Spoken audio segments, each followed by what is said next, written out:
أعوذ بالله من الشيطان الرجيم. بسم الله الرحمن الرحيم. إن الذين كفروا سواء عليهم أأنذرتهم أم لم تنذرهم لا يؤمنون. ختم الله على قلوبهم وعلى سمعهم وعلى أبصارهم غشاوة ولهم عذاب عظيم. ان الذین کفروا، بے شک وہ لوگ جنہوں نے کفر کیا، سواء علیہم، برابر ہے ان کے لیے، اانذرتہم، کیا آپ ان کو ڈرائیں، ام لم تنذرہم، کیا ان کو نہ ڈرائیں، لا یؤمنون، وہ ایمان نہیں لائیں گے۔ ختم اللہ، اللہ نے مہر لگا دی ہے، علی قلوبہم، ان کے دلوں پر، وعلی سمعہم، ان کے کانوں پر، وعلی ابصارہم غشاوہ، اور ان کی آنکھوں پر پردہ ہے، وَلَهُمْ عَذَابٌ عَظِيمٌ، اور ان کے لیے بہت بڑا عذاب ہے۔ سورہ بقرہ کی آیت نمبر 6 اور 7 آج زیر درس ہے۔ دیکھیں پیچھے آپ احباب نے پڑھ لیا، سورہ فاتحہ کے اندر ہم نے پڑھا اہدنا الصراط المستقیم، ہے اللہ ہمیں سیدھا راستہ دکھا۔ تو سیدھے راستے کو سمجھنے کے لیے، اس ہدایت کو پانے کے لیے اللہ رب العزت نے ہمیں یہ قرآن مجید عطا فرمایا، اور فرمایا ذالک الکتاب لا ریب فیہ ھدی للمتقین، وہ کتاب یہ ہے جو تمہیں ہدایت کی رہنمائی کرے گی۔ اللہ کے نبی صلی اللہ علیہ وسلم کے ذریعے ہمیں یہ کتاب ملی، اور یہ ہدایت نامہ ہے متقین کے لیے۔ تو اب اس ہدایت کو قبول کرنے اور نہ کرنے کے اعتبار سے انسانوں کی 3 قسمیں۔ نمبر 1، وہ لوگ جنہوں نے ہدایت کو دل و جان سے قبول کیا، جن کی صفات ہم پچھلے درس میں پڑھ چکے ہیں۔ الذین یؤمنون بالغیب ویقیمون الصلاۃ ویؤتون الزکاۃ، کہ وہ نماز کو قائم رکھتے ہیں، زکوٰۃ ادا کریں گے، اور جو ہم ان کو رزق دیتے ہیں اس میں سے خرچ کرتے ہیں، اور ایمان بالغیب بھی وہ رکھتے ہیں، جو آپ پر نازل ہوا اس پر بھی ایمان رکھتے ہیں، جو آپ سے پہلے نازل ہوا اس پر بھی ایمان رکھتے ہیں، اور آخرت پر بھی یقین رکھتے ہیں۔ مومنین کا ذکر تھا، متقین کا، یعنی یہ وہ طبقہ ہے جنہوں نے ہدایت کو قبول کر لیا۔ تو میں نے عرض کیا کہ ہدایت کو قبول کرنے اور نہ کرنے کے اعتبار سے انسانوں کی 3 قسمیں۔ ایک ہے مومنین متقین جنہوں نے اس ہدایت کو قبول کر لیا ہے، اور ایک وہ گروہ ہے جس نے اس ہدایت کا صاف انکار کر دیا، نہ دل سے مانتے ہیں نہ زبان سے اقرار کرتے ہیں۔ اور ایک طبقہ وہ ہے جو دل سے تو منکر ہے، نہیں مانتا، لیکن زبان سے مسلمانوں کو جب ملتا ہے تو کہتا ہے کہ ہم بھی تمہارے ساتھ ہیں، ہم بھی مومن ہیں، مسلمان ہیں۔ یعنی یہ 3 قسمیں ہوگی، مومنین ماننے والے، یعنی جنہوں نے دل سے بھی اور زبان سے بھی مان لیا وہ مومن ہوگے، جنہوں نے دل سے بھی انکار کر دیا، زبان سے بھی انکار کر دیا، وہ کافر ہوگے، اور جنہوں نے دل سے تو بالکل نہیں مانا، زبان سے جھوٹا اقرار کر لیا، یہ منافق ہو۔ تو مومنین متقین کی صفات آپ پڑھ چکے۔ آج کی آیات میں کفر کے متعلق آ رہا ہے، کافر، یعنی انسانوں کا دوسرا گروہ ہدایت کو ماننے اور نہ ماننے کے اعتبار سے وہ کافر۔ کافر کی تعریف امام رازی رحمہ اللہ نے تفسیر کبیر میں کی ہے، الکفر عدم التصدیق الرسول صلی اللہ علیہ وسلم، کہ کفر نام ہے رسول اللہ صلی اللہ علیہ وسلم اور پیغمبر کی اس چیز میں تصدیق نہ کرنے کا جس کا بدی اور قطعی طور پر دین سے ہونا معلوم ہو چکا ہے۔ یعنی ایک چیز قطعی طور پر دین سے ہمیں معلوم ہو چکی ہے، ہمیں پتہ ہے یہ ضروریات دین ہے، یہ لازم ہے، اس کا اقرار ہمارے لیے ضروری ہے، اس کا اقرار کریں گے تو ہم مسلمان کہلائیں گے۔ تو ایسی ظاہر چیز جس کا بالکل سامنے واضح کھل چکا ہے اس کا انکار کر دینا، رسول اللہ کی تصدیق نہ کرنا، تو یہ کفر ہے۔ امام بزاوی رحمہ اللہ نے کفر کے متعلق لکھا ہے، یعنی کہ کفر کا عربی زبان میں لغوی معنی ہوتا ہے چھپا دینا۔ تو امام بزاوی رحمہ اللہ فرماتے ہیں کہ جس ڈوڈی کے اندر پھل چھپا ہوتا ہے اسے کافور کہتے ہیں. یہ پھل دیکھتے ہیں آپ، اس کے اوپر ایک خول ہوتا ہے، اس کے اندر بعض پھل اس میں چھپے ہوتے ہیں، تو وہ جو پھول ہوتا ہے ڈوڈی کا اس کو کیا کہتے ہیں؟ کافور کہتے ہیں. اور کسان جو بیج کو زمین میں چھپا دیتا ہے تو اس کو بھی کافر کہتے ہیں. یعنی کفر کا معنی ایک ہے انکار کرنا، ایک ہے چھپا دینا. اور سورہ حدید میں بھی ہے 27 بارے میں کمثل غیث اعجب الکفار. ٹھیک ہے جی. اور پھر آگے یہ سمجھیے کہ کفر کی قسمیں، کفر کی قسمیں علماء نے، مولانا عزیز کاندلوی رحمہ اللہ نے اپنی تفسیر میں کفر کی 5 قسمیں ذکر کی. فرماتے ہیں ایک کفر ہے کفر تکذیب، اللہ کے نبیوں کو، اللہ کے رسولوں کو، پیغمبروں کو اور ان کی تعلیمات کو، ان کے دین کو، اللہ رب العزت کی طرف سے کسی کو جو کی عطا کی گئی کتاب ہے، قرآن ہے، تورات ہے، زبور ہے، انجیل ہے، جس وقت میں جو کتاب تھی اس کو جھٹلا دینا، انکار کر دینا، نبیوں کو جھٹلا دینا، رسولوں کو جھٹلا دینا، یہ کفر تکذیب کہلاتا ہے. اور ایک ہے کفر استکبار. استکبار تکبر سے انکار کر دینا، جیسے کہ شیطان کے بارے میں آتا ہے اللہ نے سب فرشتوں کو کہا، آج کو بھی کہا کہ سجدہ کرو، کہتے ہیں آبا واستکبر وکان من الکافرین. انکار کیا، تکبر کیا اور کافر ہو گئے. فرعون کو دیکھ لیں، تکبر کی وجہ سے کافر، عناد کی وجہ سے کافر. اور تیسری قسم ہے کفر اعراض، یعنی کہ تعلیمات پیغمبر سے اعراض کر دینا. اور ایک کفر کی قسم ہے کفر ارتیاب، یعنی شک اور شبہ، نہ نبی کی تصدیق کرنا، یعنی نہ نبی کو سچا کہنا نہ جھوٹا کہنا، تردد اور شک میں ہونا کہ پتہ نہیں نبی ہے یا نہیں ہے، یہ ارتیاب کہلاتا ہے. اور 5ویں قسم ہے کفر نفاق، منافق. اس کی آگے تفصیل آئے گی. منافق کی 2 قسمیں ہیں، منافق اعتقادی اور منافق عملی، انشاءاللہ آگے آ رہے ہیں. تو سورہ بقرہ کی ابتدائی 5 آیات میں مومنین کی صفات بیان ہوئی، اور اگلی آج کی 2 آیات میں کفر کے متعلق بیان ہو. اس کے بعد 13 آیات میں اللہ رب العزت نے منافقین کا ذکر کیا ہے. یہ سب سے زیادہ سخت منافق کے حالات ہیں. اس لیے 13 آیات میں، ان 13 آیات میں 2 مثالیں بھی اللہ کریم نے منافقین کے متعلق ارشاد فرمائی. تو فرمایا ان الذین کفروا، بے شک وہ لوگ جنہوں نے کفر کیا، سواء علیہم.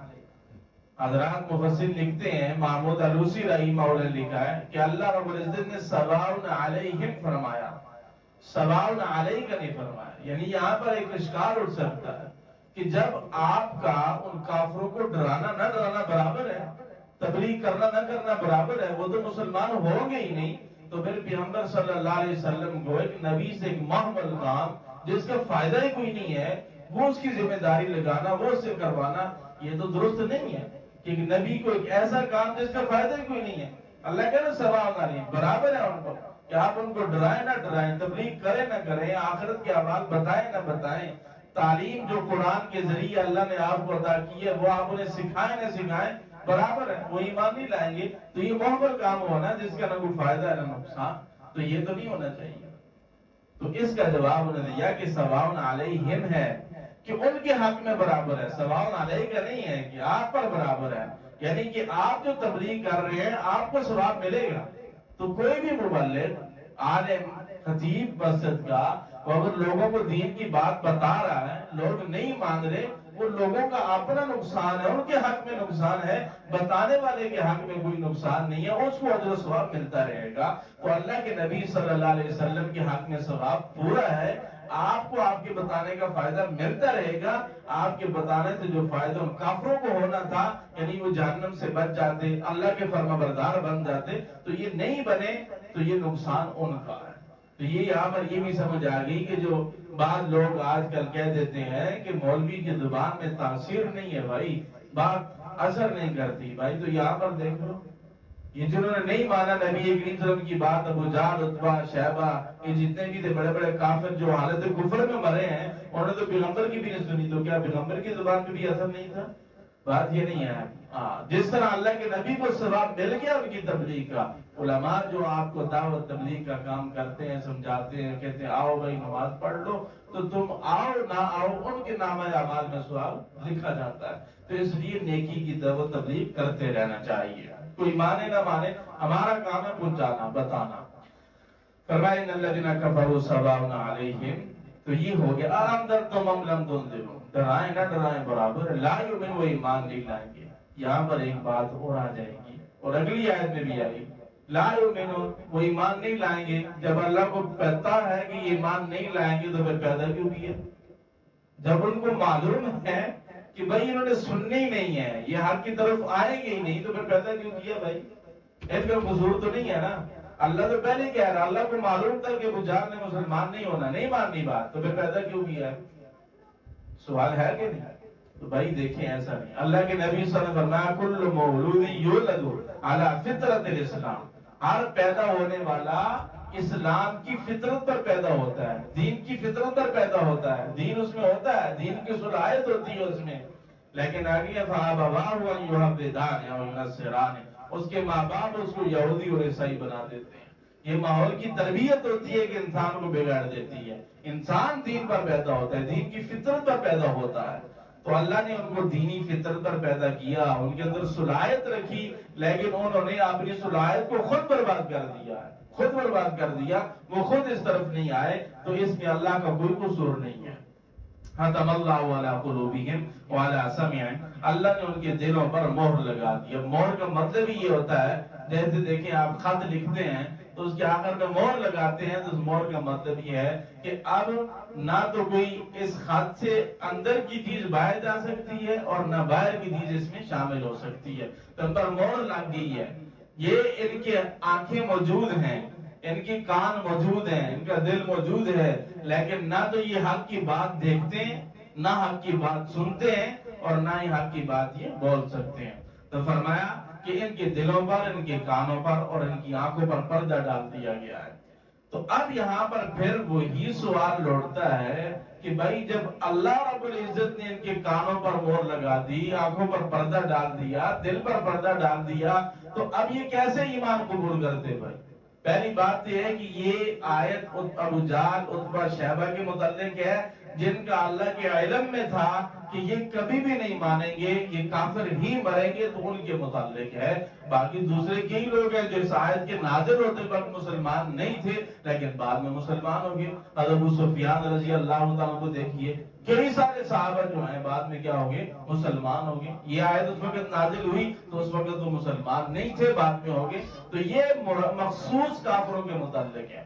نمبر 2، دیکھیں بھائی اللہ رب العزت نے کسی بھی انسان کو جبری طور پر نہ کافر بنایا ہے، نہ جبری طور پر اللہ نے کسی کو مسلمان بنایا، بلکہ یہ ہے وَهَدَيْنَاهُ النَّجْدَيْنِ، اللہ رب العزت نے برائی اور اچھائی کے اختیار کرنے کا انسان کو اختیار دیا، جسے کسب کہتے ہیں. اختیار دیا انسان. کتنے اختیار دیا؟ حضرت مفسرین لکھتے ہیں کتابوں میں، فرمایا کہ اتنا اختیار، مثال اس کی ہے کہ انسان ایک وقت میں اپنی ایک ٹانگ کو اٹھا لیتا ہے، ایک کو زمین پہ رکھ لیتا ہے. اب ایک وقت میں دونوں ٹانگیں اٹھا لے تو نہیں اٹھا سکتا، کھڑے کھڑے دونوں ٹانگیں نہیں اٹھا سکتا. تو اس لیے ایک ٹانگ اٹھا لے، ایک رکھ سکتا ہے. اتنا اختیار دیا ہے. یعنی ہدیناہ النجدین، دونوں راستے بتا دیے کہ یہ اچھائی کا ہے، یہ برائی کا ہے، یہ اسلام ہے، یہ کفر ہے، یہ جنت والا ہے، یہ جہنم والا ہے، یہ پیغمبر کی اطاعت ہے، یہ پیغمبر کی نافرمانی ہے، یہ خدا کی فرما برداری ہے، یہ خدا کی نافرمانی ہے. اب دونوں چیزیں جب سامنے آ گئی، دونوں راستے متعین ہو گئے کہ بھائی اس پر چلو گے تو فائدہ ہے، اس پر چلو گے تو نقصان ہے. اب اختیار دے دیا کہ ان میں سے کون سے راستے کا انتخاب کرتا ہے. جب انسان اچھائی کو اختیار کرتا ہے نولی ما تولی، اللہ اس کو نہیں پھیر دیتے ہیں، وہ اچھائی پر ہی چلتا ہے. اور ایک آدمی اچھائی کی طرف آتا ہی نہیں ہے، جاتا ہی برے راستے کی طرف ہے. مثلا میں یہاں سے آپ کو کہتا ہوں بھائی یہاں سے نہ جاؤ، آگے کوئی معاملہ ایسا ہے، آپ کی جان کو خطرہ ہے، نقصان ہے، باقاعدہ مثال آگ لگی ہوئی ہے، وہاں تباہی ہو رہی ہے، نہ جاؤ، آپ ادھر سے چلے جاؤ. آپ پھر بھی نہیں سنتے، پھر اسی تباہی میں جاتے ہیں. تو اب قصور کس کا بھائی؟ میرا ہی، آپ کا ہے. جانے والے کا اللہ نے دونوں راستے بتا دیے، اچھائی کا بھی برائی کا بھی۔ اب میری مرضی میں نے اختیار میں ہے کہ میں اچھائی کو اختیار کروں یا برائی کو اختیار کروں۔ اب میں نے برائی کو اختیار کیا تو وہ برائی کا راستہ میں نے خود انتخاب کیا۔ دیکھیں قرآن مجید میں جگہ بجا موجود ہے، اللہ رب العزت نے فرمایا کہ تم میں سے بعض کافر ہوگے اور بعض کیا ہوگے، مسلمان ہوگے۔ جو چاہے کفر بھی اختیار کرے، جو چاہے مومن ہو جائے۔ اور کافروں کی عادت تھی کہ کہتے تھے اے محمد تیرے اور ہمارے درمیان حجاب ہے، پردہ ہے، تیری باتوں کو ہم نہیں سنتے۔